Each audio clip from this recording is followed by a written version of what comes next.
Salamat ulit sa palapit na ating paghahanda, no? Mamayang gabi o bukas ng umaga, simula na ng Aguinaldo Masses, Aguinaldo mga regalo natin, di ba? So we have the evening mass, maggabi, tsaka or yung dawn mass, either one, no? So mamayang 7:30 at saka 9 p.m., bukas ng umaga, alas 4 at alas 5:30, yung ating mga Misa de Gallo. And we thank God for this, to prepare, to intensify the last 9 days before the birth of Jesus Christ. The gospel today speaks to us beautifully about by whose authority. Saan magaling yung sinasabi mo, yung iyong ginagawa? Kaninong magaling yan? Who is the author? We ask ourselves, sino ba ang sumusulat? Sino ba ang author ng buhay natin? Yung buhay natin, sinong sumusulat? Ako ba? Ang Diyos. Yung plano ba ng Diyos ang author ng buhay ko? O ako mismo ang sumusulat ng aking buhay? Walang pakialam ang Diyos. Ako mismo ang gumuguhit nan. Ako gumagawa. At ano yung sagot? Kung sino ang sagot, no, makikita katulad ng sinabi ni Jesus. Ang hirap-hirap kumausap ng tao na sarado yung isipan. Sayang lang makipagtalo. Ba't ka makikipagtalo? Wala ka namang panalo dyan. May mga taong ganyan, di ba? Wala ka namang panalo eh. Makikipagdebate ka sa mga born again, di ba? May mapapatunayan ba tayo? Meron bang paghahantungan? Ibang pananaw, dito yung pananaw eh.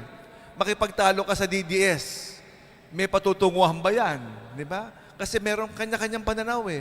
Makipagtalo ka sa Amerika, di ba? Mga Democrats at saka sa mga Republicans, pro-Trump or those against Donald Trump.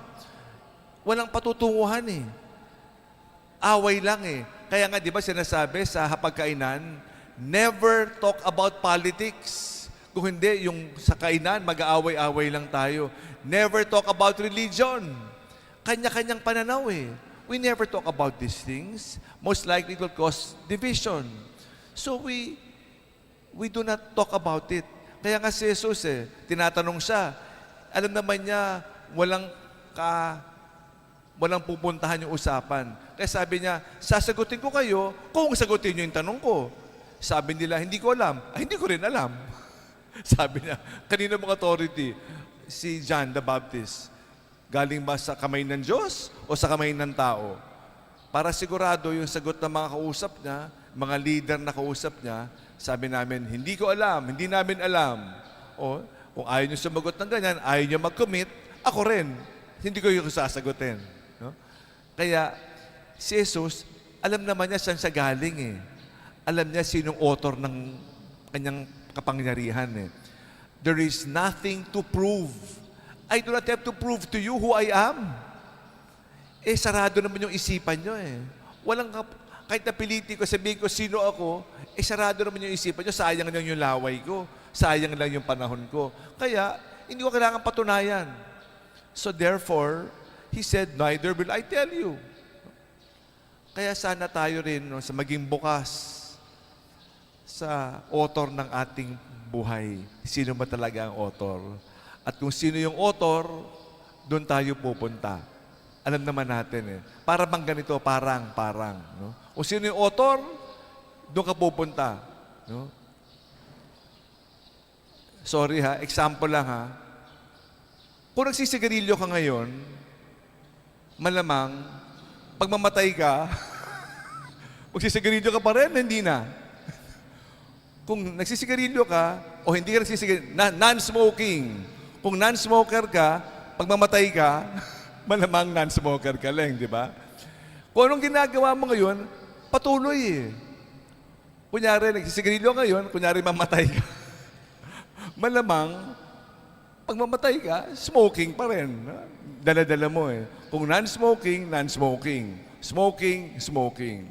Kaya ganyan din eh. Mamili ka. Saan ka pumunta? Sa non-smoking o sa smoking? Kung anong ginagawa mo ngayon, doon ka pupunta. Kung tinatanggap mo si Jesus ngayon, tatanggapin mo si Jesus next year.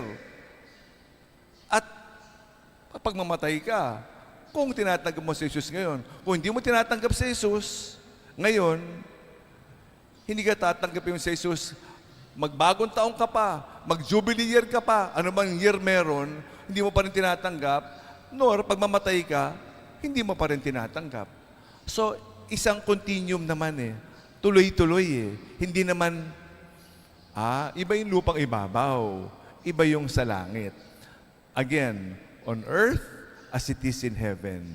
Sino bang author ngayon? Kung yung author mo ngayon, doon ka pupunta. Kung hindi mo siya author, hindi rin siya pupunta doon. Hindi ka rin pupunta doon. Ibang author mo. Ibang langit ang pupuntahan mo. Pupunta ka sa langit kung saan ako ang bida. Ako ang author. Gagawa ako ng sarili kong paraiso. Ako ang may gawa. Ako ang may author. Hindi ang author ng ating Panginoong Jesucristo. So as we continue to celebrate the palapit na ng palapit, the last 9 days of the coming of the birth of Christ, we ask the good Lord to be truly author of our lives. Amen.